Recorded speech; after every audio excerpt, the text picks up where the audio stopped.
Have you guys been celebrating a holiday this past week? Did you have a barbecue or something like that? No? So what holiday did you get excited about? Independence Day.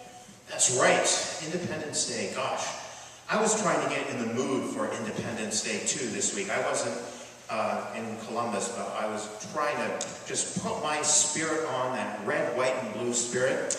And boy, I got myself going. So here I'm trying to do it right, get all set. So, you don't look happy. You're shaking your head. Do I have the wrong red, white, and blue spirit on? I am. Okay. Well, all right. Well then, does this look like it's going to be better? Yes, but you're waiting in. But, oh my. Do you recognize this one? This old. This is the very first American flag that they had.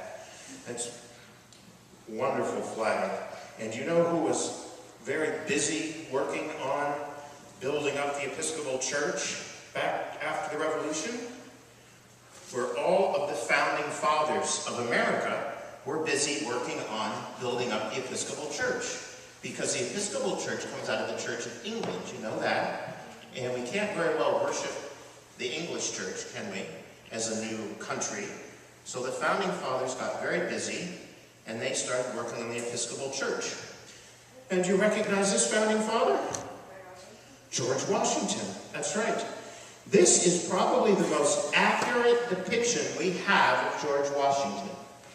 It's by a French sculptor, a very famous French sculptor, Jean-Antoine Bourdin. And he was in France doing all these statues of kings and queens when the governor of Virginia said, "We'd like you to come and do George Washington for us." And he was so famous, he sailed all the way across the Atlantic Ocean, which takes months and months to cross back then. And he came, and they said he left statues of kings in Europe unfinished so he could do a statue of George Washington. He came and met with George Washington and stayed where George Washington lived. You know where George Washington used to live? On Mount Vernon, right? That's where he lived. He stayed with George. He measured his face, and he made this statue of George for the State House in Virginia. So it's the most accurate image we have of George Washington. I'll put it right there for you to see. So George Washington was busy with the other founding fathers building up this new church called the Episcopal Church. And they were the first Episcopalians. Their theology was a bit different than ours today, but we still say they're the very first Episcopalians, and they structured the church the same way they structured the government.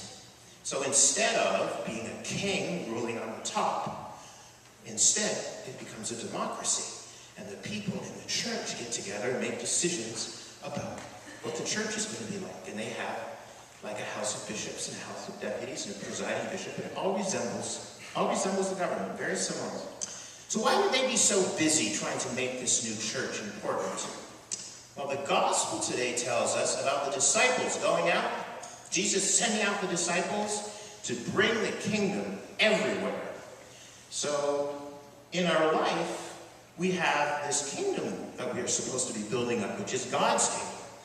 And God's kingdom is even greater than any country's kingdom, because God's kingdom lasts forever and ever, and it never ends. So just as we go about, celebrating our independence in America, and there are other countries that celebrate their national holidays, we also celebrate an even bigger fact, that we are all called to be part of a wonderful, wonderful kingdom that never ends, that goes on forever, that's God's kingdom. And it's full of things such as justice and compassion and mercy and understanding. And it's just a wonderful thing that we're called to be about. And we're called to be about living in it and being part of it while making it at the same time. Can you imagine having to be in something but making it? Like being inside a house that you're still building? That would be kind of hard, wouldn't it? Because, if the roof isn't done, my goodness. But we still have to do that, to be a part of this kingdom. In our world, we look around our world, we see parts of the world where the kingdom isn't done yet. Oh my gosh, it's not done. You see that all the time, don't you?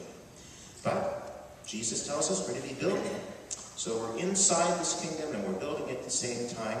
And we have other people who have gone on before who help us and who we now inherit their job. We are now the people who are to be doing this building.